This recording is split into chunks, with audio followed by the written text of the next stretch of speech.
In the early 15th century, the Ottoman Empire stood at a critical crossroads. The devastating defeat at the Battle of Ankara in 1402 and the subsequent civil war among the sons of Bayezid had severely weakened imperial authority. Provinces broke away, vassal states grew ambitious, and rival powers in the Balkans believed the Ottoman era in Europe might be coming to an end. It was in this fragile environment that Murad II ascended the throne, inheriting not a unified empire, but a state struggling to reclaim its former strength and credibility. From the outset of his reign, Murad II demonstrated a clear understanding of the political realities facing the empire. Christian states in southeastern Europe, particularly Serbia and Wallachia, had not forgotten earlier Ottoman defeats and now sought to exploit what they perceived as lingering weakness. Murad responded with decisive military action, launching campaigns designed not only to defeat these rivals, but to reassert Ottoman authority across the Balkans. His victories forced Serbia and Wallachia back into vassalage, restoring a system of regional control that had been dangerously eroded. These military successes were significant not because they brought permanent peace, but because they sent a powerful message. The Ottomans, though shaken in the past, remained a formidable force. Murad's campaigns demonstrated that the empire had regained its capacity to project power and enforce loyalty. This restored confidence among Ottoman subjects and discouraged immediate large-scale revolts, buying the state valuable time to strengthen itself internally. Yet Murad III's reign was not defined by warfare alone. Unlike rulers who relied solely on the sword, Murad recognized that lasting power depended on strong institutions. One of his most important contributions to Ottoman governance was the continuation and expansion of the Devshirme system. This policy involved the periodic collection of Christian boys from the Balkans, who were converted to Islam and trained to serve the state as soldiers and administrators. These individuals, raised within the Ottoman system, developed unwavering loyalty to the Sultan. The Devshirme system played a central role in strengthening the empire's core institutions. It supplied the Janissary Corps with disciplined, professional soldiers and filled the palace bureaucracy with capable administrators who owed their status entirely to the central government. Unlike local elites, these men were detached from regional power structures and personal rivalries. Their dependence on the Sultan ensured that authority flowed from the center rather than being fragmented across provinces. This centralization proved crucial during a period when decentralized loyalties had previously threatened the empire's survival. Murad II understood that internal unity was as important as external defense. By reinforcing a system that prioritized merit, loyalty, and direct service to the state, he reduced the risk of rebellion and strengthened imperial cohesion. Though controversial by modern standards, the Devshirme system was a pillar of Ottoman governance and a key factor in the empire's recovery. Alongside administrative reform, Murad II invested heavily in architectural and cultural development. Across major cities such as Edirne and Bursa, he commissioned mosques, schools, bridges, and public buildings. These projects were not mere displays of wealth or piety.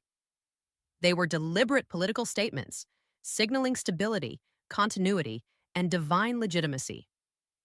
Architecture became a language of power, reminding subjects and rivals alike that the Ottoman dynasty had survived crisis and emerged renewed. These constructions also served practical purposes.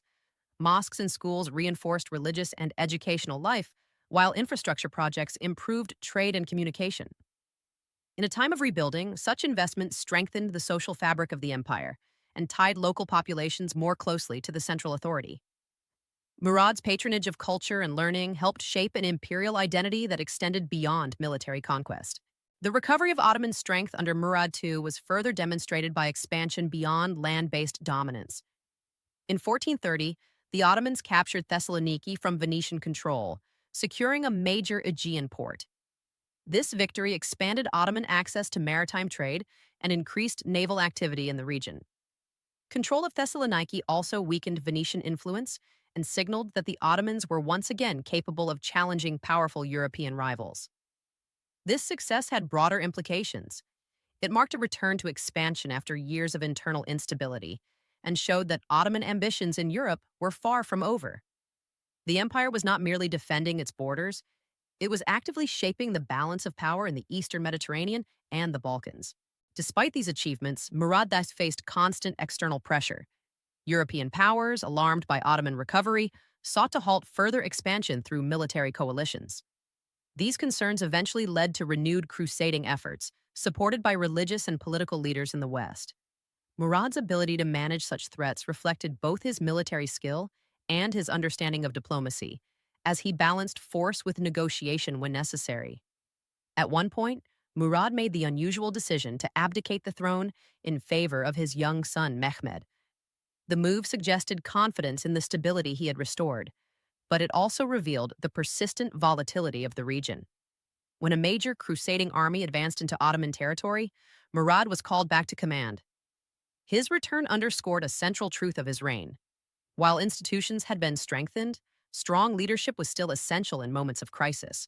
Murad II's governance laid the foundation for the future greatness of the empire. By the time of his death, the Ottomans were no longer a fractured state struggling for survival. They had become a centralized, disciplined, and confident power, capable of defending its territory and projecting influence abroad.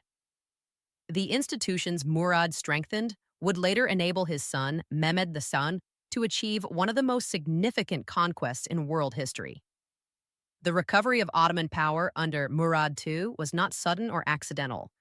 It was the result of deliberate choices that balanced military action with administrative reform, cultural investment, and institutional loyalty.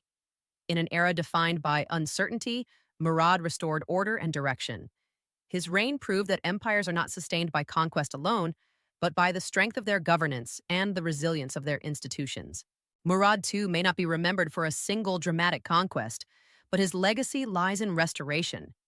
He rebuilt the foundations of imperial authority at a moment when collapse seemed possible. Through centralized governance, disciplined manpower, and symbolic expressions of stability, he transformed weakness into strength. The Ottoman Empire that emerged from his reign was prepared not only to survive, but to expand, shaping the history of the region for generations to come.